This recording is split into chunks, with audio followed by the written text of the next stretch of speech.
Welcome to Growing Home, the podcast that helps you take care of the place that means the most to you, your home.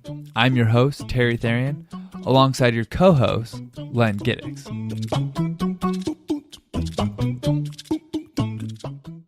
So Len, we just wrapped up our conversation with Kassie Mashiak, a medicinal herbalist and the owner of Kassandra, It's About Thyme, Herbs Unlimited. What were some thoughts? What were some things that you learned?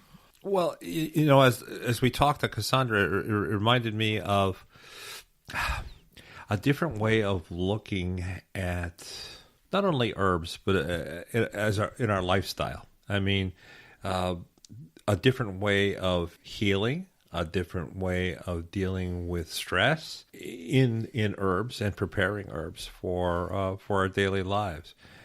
She looks at it differently, doesn't she? Yeah, and I kind of took away from, I don't know, maybe the most enlightened thing that came across on my end was there's a lot of stuff we can do and we can control to manage how we feel, our overall health, and a lot, definitely what she talked about was a lot on the preventative side, or before things get serious, but both in what we consume and the quality of what we consume and to how we behave. Like it all works together, like managing our stress for, we can take things that relieve stress and, use different teas and tinctures and everything, but also what behaviors can we practice and have the two work together. And that seemed to be her approach, right, when people go to her for help and seek her advice. And, those are things we can't control, because a lot of what we are around day to day and what we experience, we can't control. That's right. Well, it's not so much what's wrong with you, what's bothering you, what can I give you to help that. It's not as compartmentalized as that. Her approach is more lifestyle, like you said. It's how you live your life, your attitude towards life, and hey, maybe we need to make some changes here and leave the elderberry out of it all. Yeah, and Kassandra or Kassie, how she likes to be called, really looks at what are the maybe we'll use the metaphor here, the weeds in your life, or the weeds out in the lawn, that they're actually to some benefit. Sure. And she saw those as an opportunity to see what good is this providing to the environment, what good is this providing for ourselves, or can it be used for, and seeing what we can do and how we can benefit from it, and how we can use it. She's in a position to look at a plant where we would say, oh, that's a green plant and it's a weed growing in my lawn. She would see it far differently. She would see it as something with great value that would pass over our heads. Yeah, absolutely. So for more about, Kassandra's or Kassie's perspective and some hints and helpful guidance on what you can use in and around your home to help you and your family, listen to our conversation with Kassie Mashiak.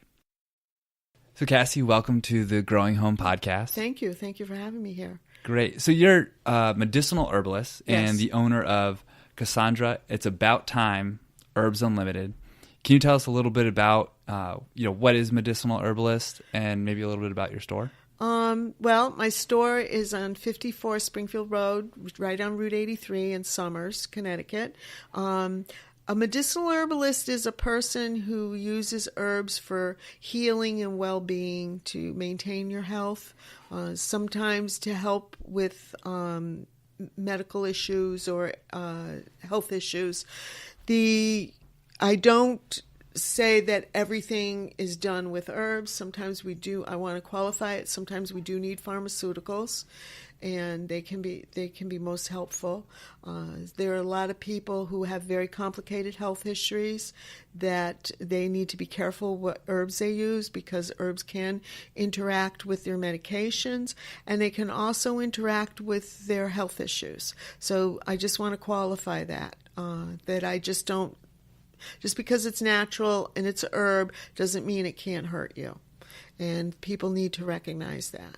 Great. So I want to make that clear. But herbs can help you keep you healthy, maintain your health, keep you balanced. There's a lot of different aspects of our health. It's not just your physical health, but also your mental well-being, your emotional well-being, and ultimately your spiritual well-being. So it's the body, mind, and spirit together. Well, healing herbs were like the original medicines, weren't That's they? right. And it was passed on traditionally. I basically studied the Western herbal system, which is from Europe. And in Europe, the women were the growers and the gatherers.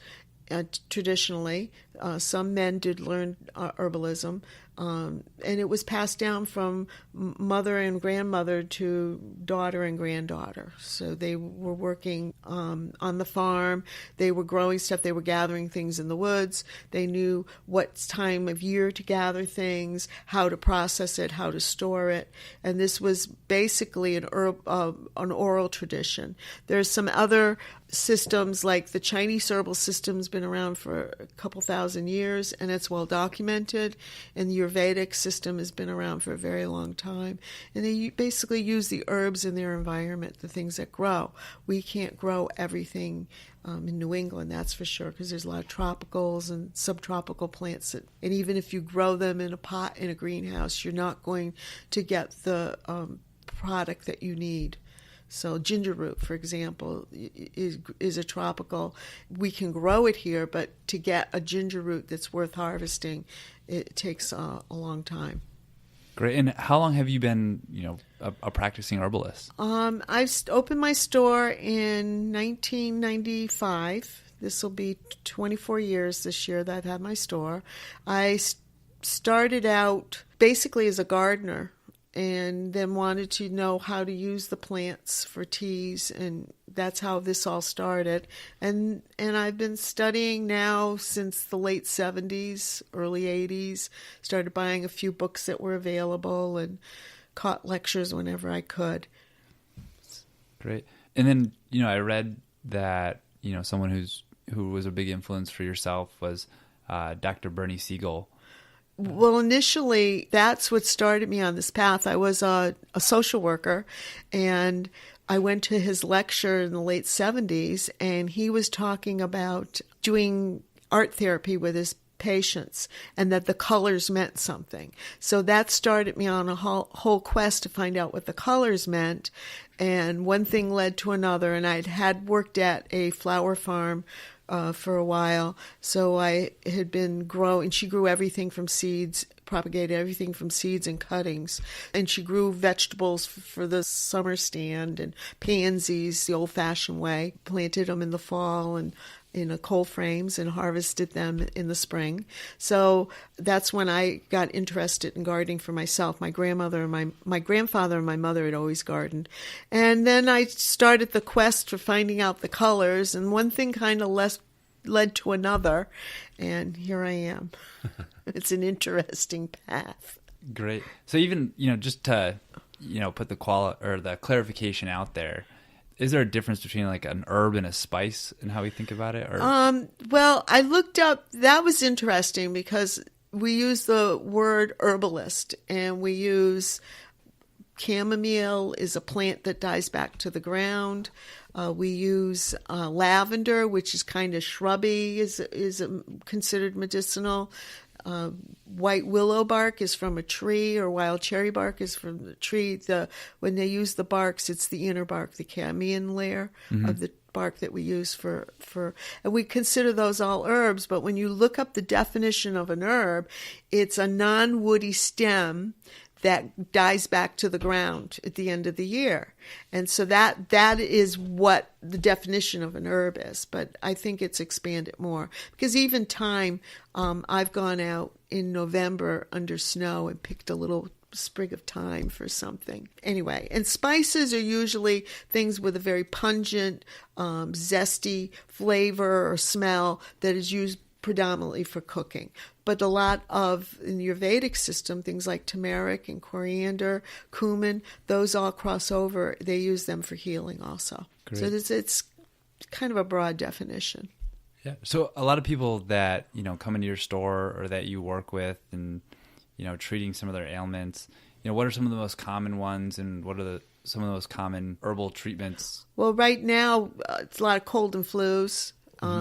It's amazing how well elderberry works, Elderberry grows in our area. It's native to this area.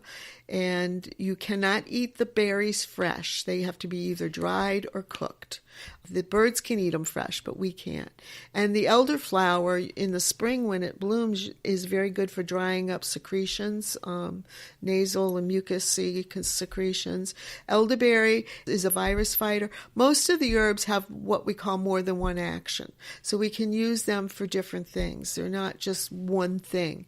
And different herbs work different for different people, much like some medicines. Some people, they take a buffered aspirin and they don't get any relief. They take a Tylenol, it works better. So herbs are the same way. One herb can work really well for somebody and not well for another. So, but right now, a lot of elderberry, we sell a lot of elderberry. People are making elderberry syrup.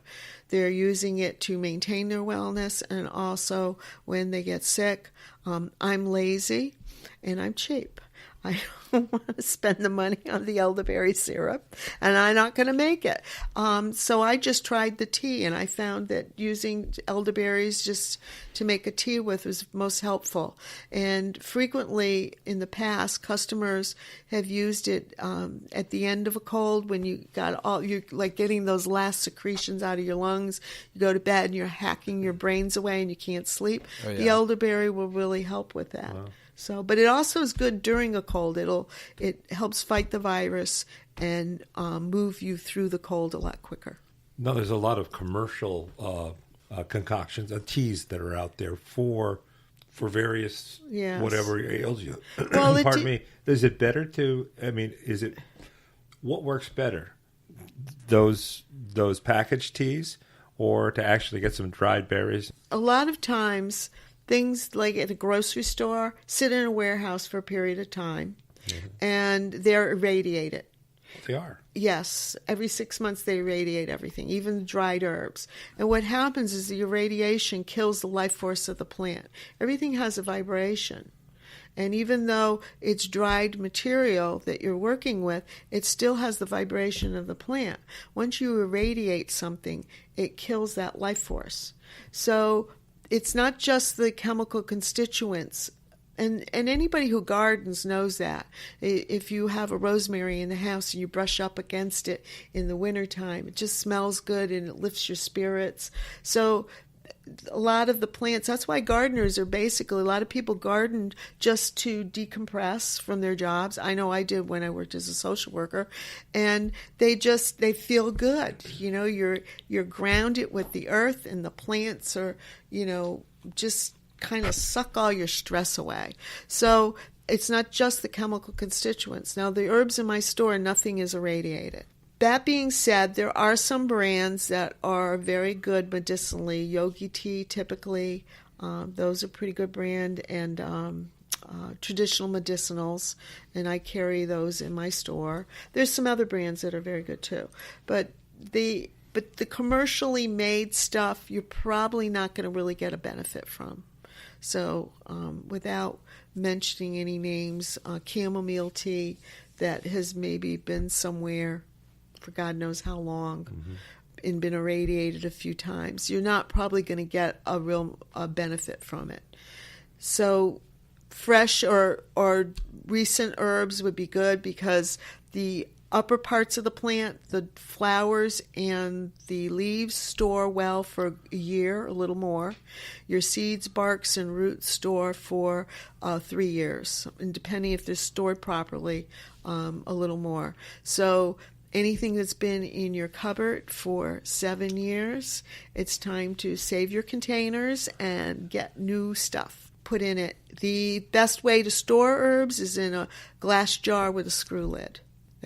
And away from heat and away from the sun. I was going to say away from light. Yeah, light and heat. And heat. So people who have their little spice rack above their stove, it's probably not the best place to have your spice rack. Gotcha. So, a lot of the customers that come into your store or people you end up working with or taking your classes, from what you hear from them, how do they end up seeking your help? Is it they want the natural approach to something, they've tried other things that's not working, or there's an ailment they just can't kick? It's all of the above. And many times, actually, a health issue could be a lifestyle. problem, like somebody who drinks 8 cups of coffee a day and is having palpitations.